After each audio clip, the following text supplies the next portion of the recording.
Hi everyone, আজকে আমরা parts of speech থেকে শুরু করব মাস্টার্স বই থেকে।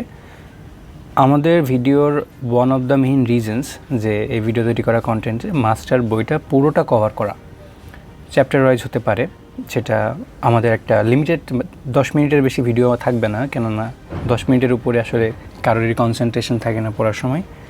সো আমরা মূলত যে বিষয়টা লক্ষ্য রাখব সেটা হচ্ছে 10 মিনিট করে আমরা পুরো মাস্টার্স বইটা প্রথম থেকে ব্যাখ্যা সহ বলার চেষ্টা করব, এবং যে এমসিকিউগুলো আছে সেগুলো এলিমিনেশন টেকনিক কাজে লাগিয়ে কীভাবে অল্পতে বা অল্প পরিশ্রম করে আনসারটা সঠিকটা দাগানো যায় সেই বিষয়ে চেষ্টা করব সঠিকভাবে উপস্থাপন করার। সো আমাদের প্রথম টপিকটা হচ্ছে খুবই বেসিক একটা topic, parts of speech. Speech মানে হচ্ছে কথা, আর পার্টস মানে কি অংশ। সো আমাদের কথার অংশ। আমি যে একটা বাক্য বললাম, ফর এক্সাম্পল আমি বললাম যে আই অ্যাম আ স্টুডেন্ট। এই বাক্যে তো ডিফারেন্ট শব্দের সমন্বয়ে গঠিত হয়েছে, এই পুরোটা মিলে একটা হচ্ছে স্পিচ, রাইট? এর মধ্যে আমার পার্টস কিন্তু ডিফারেন্ট আছে, নাউন আছে, এখানে আর্টিকেল আছে, ভার্ব আছে, প্রোনাউন আছে। তাহলে এই সবগুলো হচ্ছে এক একটা পার্টস, যে কারণে এখানে নাম দেওয়া হচ্ছে পার্টস অফ স্পিচ। আমার পুরো যে কথাটা সেটার খণ্ডিত অংশ। এই খণ্ডিত অংশ সম্পর্কে আমরা এখন পড়ব। সেই জায়গাতে আমরা বেসিকলি প্রথম যে বিষয়টা লক্ষ্য করব সেটা হচ্ছে মূলত পার্টস অফ স্পিচের ডেফিনেশনটা। যে পার্টস অফ স্পিচের ডেফিনেশনটা কী দেওয়া হয়েছে এই বইয়ে।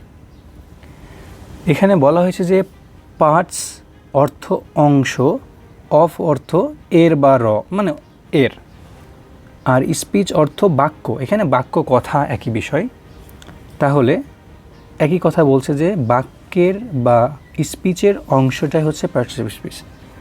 সুতরাং পার্টস অফ স্পিচ হচ্ছে বাক্যের অংশ, এটা আমাদের একটা বাক্যের অংশ।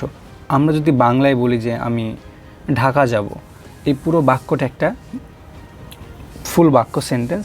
এর মধ্যে আমি ঢাকা যাব আলাদা করে সেগমেন্ট করে ভাগ করলে এই জায়গাতে সেগমেন্টেড হয়ে গেল বা এই পার্টস হয়ে গেল, যেটাকে আমরা বাংলাতে বলি ব্যাকরণিক শব্দ শ্রেণী যেটা থাকে সেটা।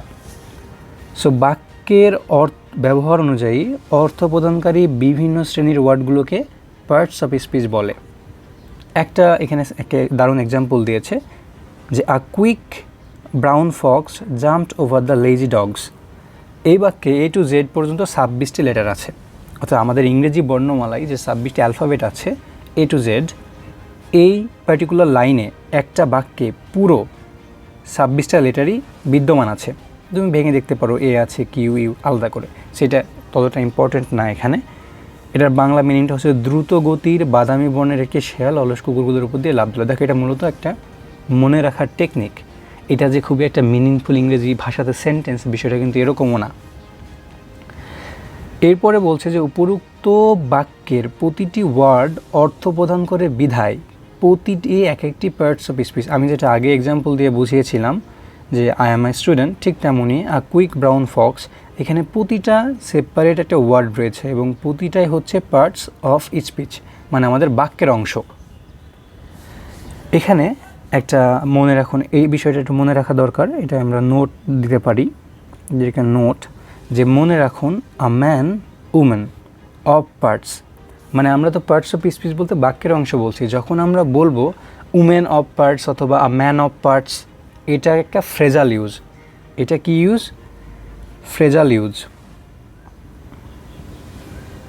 ফ্রেজাল ইউজ, ফ্রেজাল ইউজ মানে কি? নির্দিষ্ট অর্থ বহনকারী, নির্দিষ্ট অর্থ বহনকারী গ্রুপ অফ শব্দ বলতে পারো, গ্রুপ অফ ওয়ার্ডস, অর্থ বহনকারী গ্রুপ অফ ওয়ার্ডস।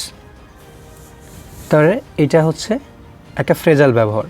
অর্থাৎ ম্যান অফ পার্টস বা উমেন অফ পার্টস মানে হচ্ছে খুবই জ্ঞানী ব্যক্তি, বা বলা যায় যে স্কলার টাইপের।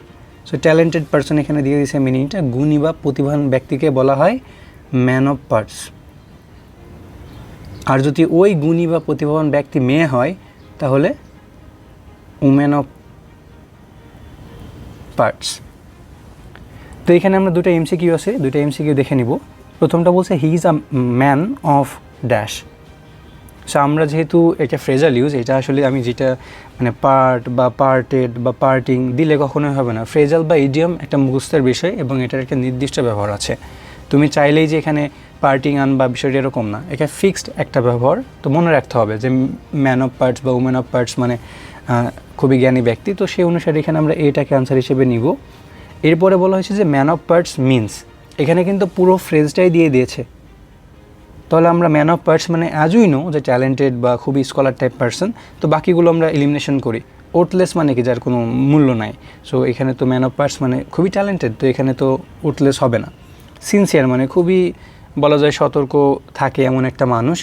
তো আমরা তো পড়েছি যে এটা স্কলার বা ট্যালেন্টেড, এখানে তো যেহেতু পড়েছি সেটা ডিরেক্টলি ট্যালেন্টেড উত্তরটা নিচ্ছি। বা যারা এইটার মিনিং জানে না, এটা আসলে মূলত টেকনিক খাটিয়ে অতটা আমি মনে করি যে এটা কাজে দিবে না, এটা মুখস্থের বিষয়। সো অনেস্ট মানে সৎ, এটা মিনিং সাথে মিল নাই, তাই হয় নাই। সো আমরা এখন যে গুরুত্বপূর্ণ বিষয়টা দেখব সেটা হচ্ছে মূলত প্রকারভেদ। আমরা জানি পার্টস অফ স্পিচ মূলত 8 প্রকার। ট্র্যাডিশনাল গ্রামারে পার্টস অফ স্পিচ 8 প্রকার: noun, pronoun, verb, adjective, adverb, preposition, conjunction and interjection. এই জায়গায় আরেকটা একটি গুরুত্বপূর্ণ কথা বলে রাখি, বাংলা ল্যাঙ্গুয়েজের সাথে একটা মিল করে পড়তে পারলে বিষয়টা তোমার বাংলার জন্য বেটার হবে। বিশেষ করে এখানে বিশেষ্য যেটা আছে, আমরা নাউনের বাংলাতে বিশেষ্য আছে, ঠিক বাংলাতে সর্বনাম আছে, ক্রিয়া আছে, বিশেষণ আছে, ক্রিয়া বিশেষণ আছে, পদোন্নয়ী অব্যয়, সংযোজক অব্যয় এবং অনন্যয়ী অব্যয়। সো আমরা মূলত পরবর্তী নেক্সট, আমি আগেই বলেছি ভিডিও ডিউরেশন বেশি হবে না, কারণ যত অল্পতে পড়া যায় বা করা যায় সেটা আমার মনে হয় যে আন্ডারস্ট্যান্ডিংটা বেটার হয়। তো এখানে 3টা প্র্যাকটিস আছে, খুব ইজিলি আমরা করে ফেলতে পারি। বলছে যে ইংরেজি ব্যাকরণে অ্যাডভার্বকে বাংলায় কি বলে। দেখো এটা কিন্তু তুমি একটা এক্সট্রা আমি বলবো পয়েন্ট, তুমি যদি বাংলার সাথে মিলিয়ে পড়ো, কেননা বাংলা পড়তে গেলে ইংরেজি দিয়ে বুঝলে দেখবা খুব ইজি হচ্ছে জিনিসটা। যেহেতু আমাদের এখানে মিনিংয়ে দেওয়াই আছে যে অ্যাডভার্ব মানে ভাব বিশেষণ বা ক্রিয়া বিশেষণ, এখানে নামপদ আছে আগেই বাদ, নাম বিশেষণ বাদ, সমুচ্চয় অব্যয় তো বাদ, এটা মিনিংয়ের মধ্যে আসবে না। তো ভাব বিশেষণ বা ক্রিয়া বিশেষণ হয়, যেহেতু এখানে ভাব বিশেষণ আছে, সঠিক উত্তর বি।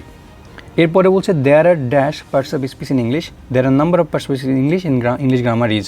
বলছে কতটা পার্টস অফ স্পিচ রয়েছে। সো এখানে দেয়ার আর, এখানে একটা গ্যাপ দিয়েছে, তো এখানে আমি আনসার হিসেবে মনে করো 8 দিলাম। দেয়ার আর 8 parts of speech in English language. আবার দেখো দেয়ার নাম্বার, একই প্রশ্ন কিন্তু একটু ভিন্নভাবে করেছে। এখানে বলছে কয় প্রকার, ডিরেক্টলি গ্যাপে প্রশ্ন করেছে। এখানে বলছে number of parts of speech in English grammar, বলছে ইংলিশ গ্রামারে পার্টস অফ স্পিচ কতটা আছে, ইজ দিয়েছে, হয় কতটা, 8। সঠিক উত্তর বি। 5 নম্বর যে পার্টস অফ স্পিচ কত প্রকার। ডিরেক্টলি দেখো এখান থেকে প্রশ্ন কিন্তু আসছে, পরিকল্পনা এখান থেকে আসছে, সাহায্য অধিদপ্তরের অফিস সহায়ক আসছে, আর টেক্সটাইল, এগুলো সব কিন্তু আসা প্রশ্ন, বিভিন্ন পরীক্ষাতে আসা প্রশ্ন। তো এখানে বলছে পার্টস অফ স্পিচ কত প্রকার। সো আমরা যেহেতু এখানে করেসপন্ডিংলি পড়লাম 8, তাই এখান থেকে আমরা 8টাকে সিলেক্ট করব।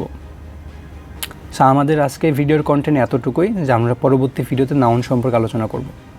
সো আশা করি যত অল্প দেখা যায় সেটা প্র্যাকটিস করলে বা ব্যাখ্যা সহ বিষয়টা দেখলে ক্লিয়ার হওয়া যায়। তো সাম আপ যদি করি তাহলে আমরা আজকে দেখছি পার্টস অফ স্পিচের প্রকারভেদটা এবং পার্টস অফ স্পিচ কাকে বলে, এবং একটা ফ্রেজ যেটা ম্যান অফ পার্টস বা উমেন অফ পার্টস, এই এতটুকুর মধ্যে।